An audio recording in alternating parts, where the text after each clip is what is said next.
धपाधप पाय आपटत, आपण पाय आपटत जातो ना घरी, धपाधप पाय आपटत एक लेकरू घरी आलं, वस्तूंची फेकाफेकी करत घरामध्ये गेलं.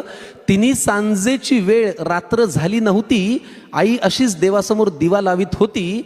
जगासमोर जे चालत नव्हतं ते घरामध्ये मात्र चाललं. बाहेर जे बोलता येत नव्हतं ते लेकरू आईसमोर बोललं. म्हणाला, खोटारडी आहेस तू आई, खोट्या मार्गावर चाललीस, आजपर्यंत माझ्याशी तू खोटंच बोललीस.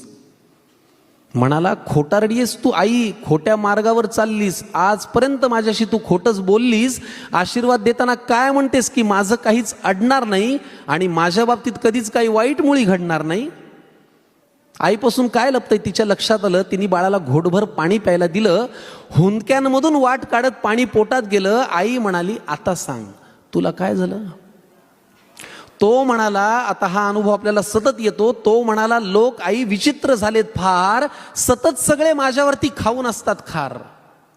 तो म्हणाला, लोक आई विचित्र झालेत फार, सतत सगळे माझ्यावरती खाऊन असतात खार.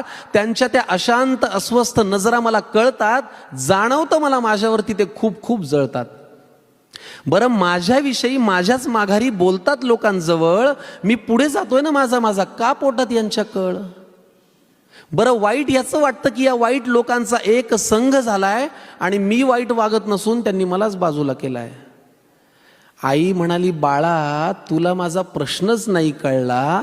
मी तुला काय झालं म्हणाले, तू त्यांचा त्रास सांगितला.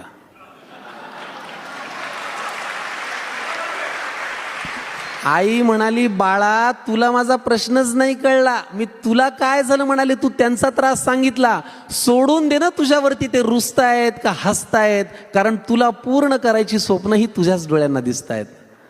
त्यामुळे घराघरात हा देण्यासारखा सल्ला आहे की तुझ्या अपयशाची लोक पाहतायत ती सगळी स्वप्ने खोटी कर. तुझ्या अपयशाची जी लोक पाहतायत ती सगळी स्वप्ने खोटी कर. दुसऱ्यांची रेघ पुसण्यापेक्षा तू स्वतःची मोठी कर.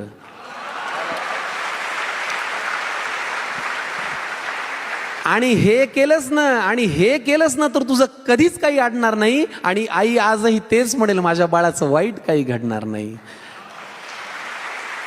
आईच्या तोंडी देवाचा साक्षात्कार घडला, आईच्या तोंडी देवाचा साक्षात्कार घडला आणि तिने लावलेल्या दिव्याचा लख प्रकाश पडला.